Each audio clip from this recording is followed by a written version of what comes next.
Welcome to Meet JMT, Insights from Within, a series that introduces our industry professionals and provides them the opportunity to share their professional experiences, personal reflections, and sources of inspiration as individuals working in the architecture, engineering, and construction sectors.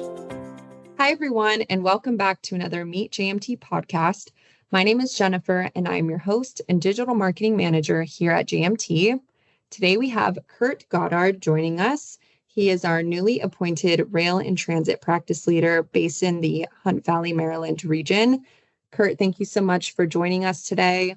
Would you mind telling our listeners just a little bit more about yourself and your role here at JMT? Thanks, Jennifer. As you mentioned, I'm the newly appointed Rail and Transit Practice Leader. It's an exciting opportunity to be responsible for strategy, growth, and the performance of our rail and transit practice. And as you mentioned, I am based out of our Hunt Valley headquarters. Thank you so much for that additional introduction. We like to kick off the podcast by learning a little bit more about what influenced your decision to pursue your current career. Would you mind telling us what your inspirations were that guided you in choosing your career path? Sure. My foray into major infrastructure projects was totally inadvertent. My technical background is telecommunications, garnered through my military and other government training. And so, for example, I installed the first cellular phone system in Vermont and Western New Hampshire when they were still called car phones.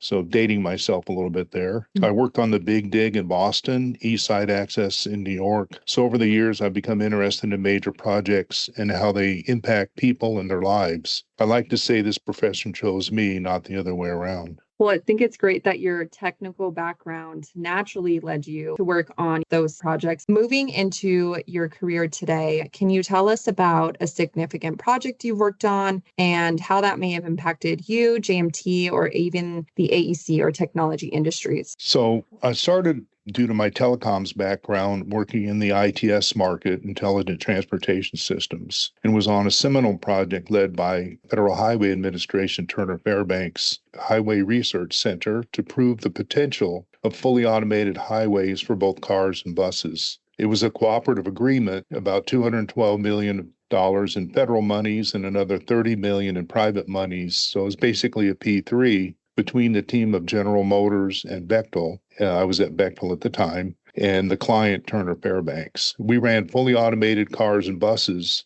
in 1996 on I-15 HOV lanes in San Diego, California. I was Bechtel's project manager and the overall deputy program manager. Interestingly, we did a technology transfer trip to Japan as a part of the project. And kind of like you see in the movies, we, with our counterparts, went out and sang karaoke and did all those interesting fun things while we were doing the technology transfer information. The program moved the automotive industry to implement dynamic cruise control on cars and automatic braking, making cars much safer than they were at the time. It also shows how long it takes to implement new ideas like fully automated cars and buses, since we still don't have them. I will say the future of bus rapid transit, for example, is fully automated buses. And I do believe eventually, even when you're driving your personal vehicle on the highway, it will be fully automated for safety. I think it's fascinating to hear how you were involved in such groundbreaking initiatives, the journey to those fully automated vehicles. It seems like it's been a long one, but your insights to the future of those fully automated buses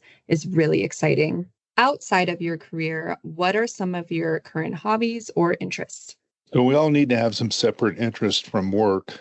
Mine have to do with riding motorcycles and martial arts. Both require significant focus, so they allow you to clear your mind and think of nothing else while doing them. Of course, martial arts also helps to promote physical activities since many of our days are spent behind a desk, unless we happen to be on a job site. So while the hobbies are not directly related, they do provide a necessary outlet to help everyday stress at work. It's always nice to have the hobby that helps you grow into your profession, but it's just as important to have that outlet that gives you the mental, physical break from your day-to-day work life. I want to thank you so much for joining me on the Meet JMT podcast today. Were there any closing thoughts or even words of wisdom that you wanted to leave your listeners with? Sure. Thanks, Jennifer. As you move through your career, as I mentioned, this career kind of chose me. So as you move through your career, be open to different opportunities and don't be afraid to take some chances. Have the confidence in yourself that while you may not have 100% of the experience or technical knowledge for the next step in your career or a particular interesting opportunity, you will find a way to be successful in those opportunities. Thank you for tuning in, and we hope you enjoyed the Meet JMT podcast today. Remember to subscribe, post a review, and of course, encourage your friends and colleagues to do the same.